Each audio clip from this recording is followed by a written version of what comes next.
Hi guys, welcome to our daily encounter. One of the things that is so perplexing and so discouraging about life oftentimes is just how short life is. It seems like about the time you feel like you might be figuring life out, it's time to die. And life is just short. And the older you get, the more and more you realize how fast time goes by and how little time we actually have. And so that can be a very difficult thing for the human brain to process. How is it that we live such a short life? And what do we do with that? How do we process that in our minds? Well, Psalm 90 is a psalm about the brevity of life. And it really does have some reflections about the shortness of life and how temporal life really is. And there's several things that come out from this psalm that I think will help us as we consider just how short life is. For one, the psalm starts out by talking about how eternal God is. And so whenever we think about how short our life is, it's very comforting to think of how eternal God's life is, especially when we consider how temporary the seasons of this life is. When we think about the things that we have, the things that we possess, how temporary they are. And oftentimes the things that we own don't even live as long as we do. And we have to replace them with other things. It's very temporary. Relationships that we have come and go, either because people have to move away or maybe because they pass on and we're left without them. We're just surrounded by a world of temporary things, including our own lives. And how wonderful it is to consider that we have at least one person in our life who is eternal and that we can hold on to and know that he will never go away.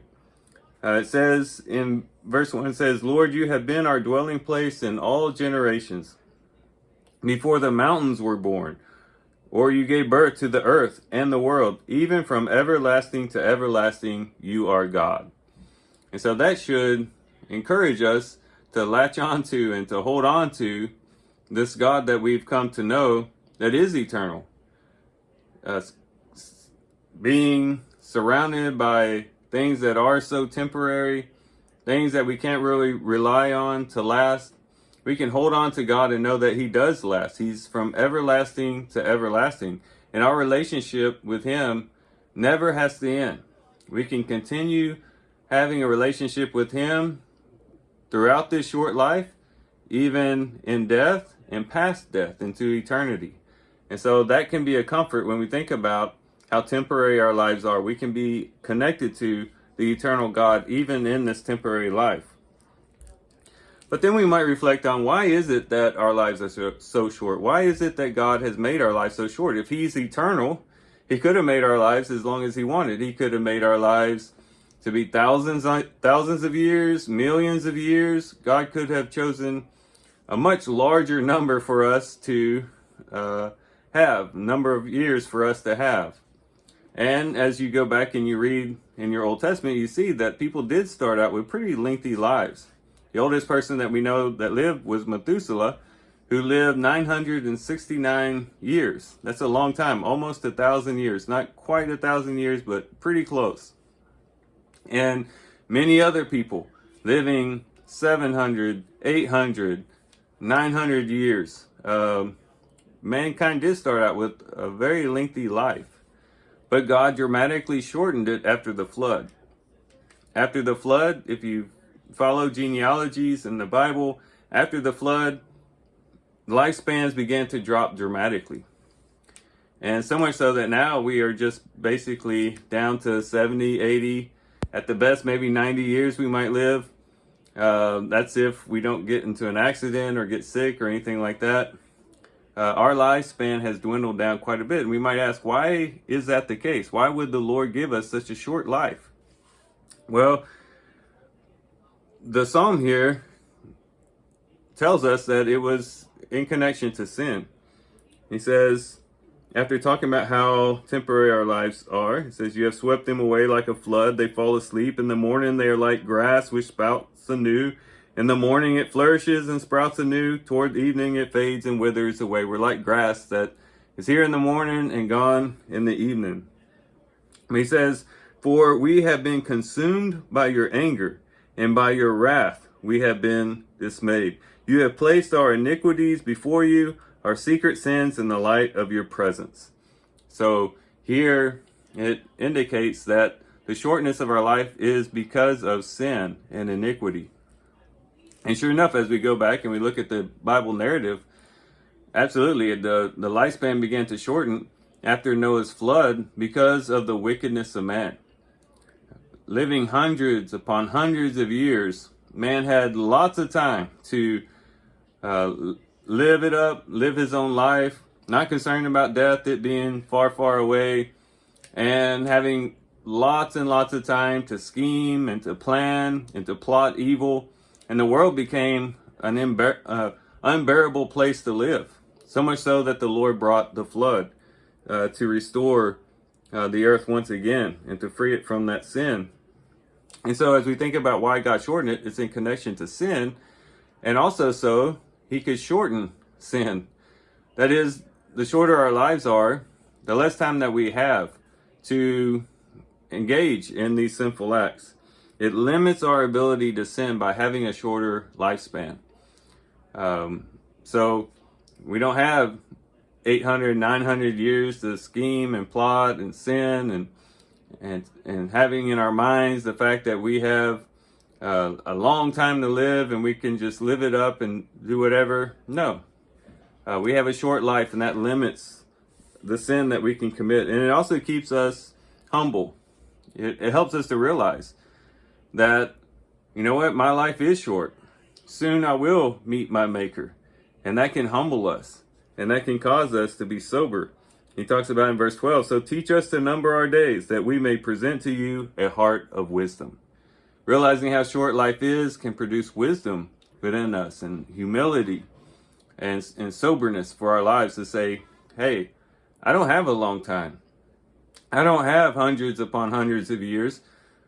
I have a short life, and I want to serve the Lord in this short life that I have, because I know that I'll be meeting him soon. Even if I live a lengthy life relative to what everybody else is living, it's still short, and I will be meeting the Lord soon. So that can humble us and cause us and really deflect us from living a life of debauchery and sin and rebellion. So shortening our lives is connection to our sin. It was a judgment that was placed on mankind at the time of the flood, but it had these practical reasons as well.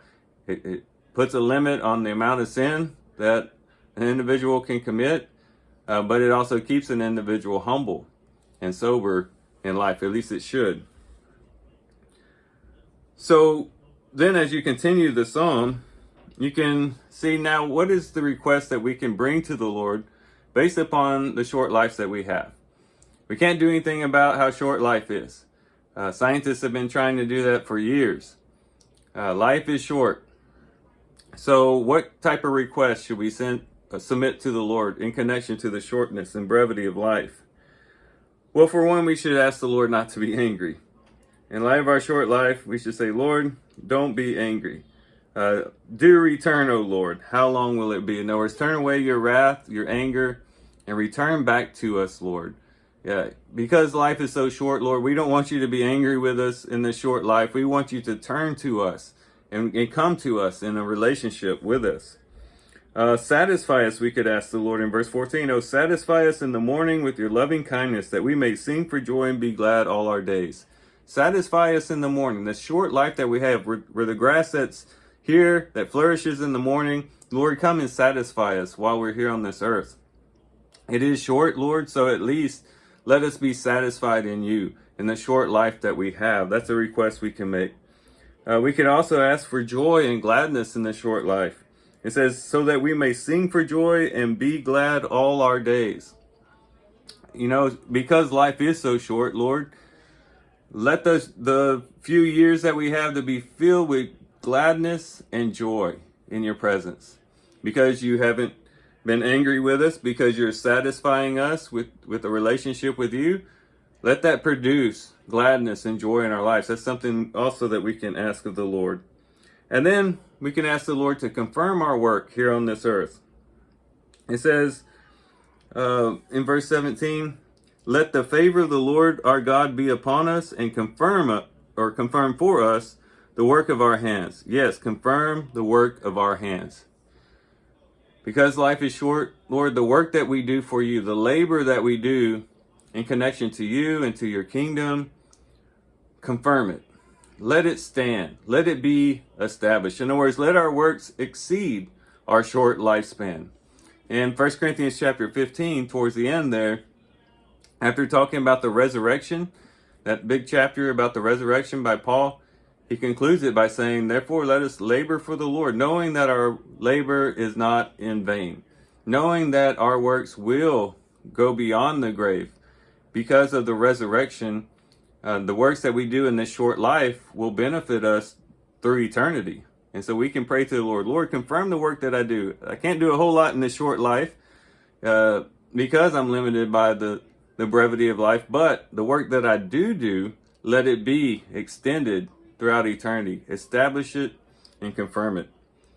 So as we think about the brevity of life, we can remember that we are in relationship with an eternal God. We can also remember that it was sin that caused our lives to be so short, our lifespan to be so short. And that was for a purpose, to limit sin in our lives, but also to keep us humble. And then in response to the brevity of life, we can pray to the Lord. We can pray that he won't be angry with us, that he'll return to us in a relationship, that he'll satisfy us, he'll give us joy and gladness, and that he'll confirm our work. So the shortness of life, yes, it is something that perplexes us. It's a little disheartening sometimes to think about how short life is. But at the same time, we can make proper responses to the shortness of life if we follow the model given to us in Psalm 90. So hopefully we can reflect on that today as we do our reading. I do thank you for watching the video today. Hope you guys have a great day. Love you guys. God bless.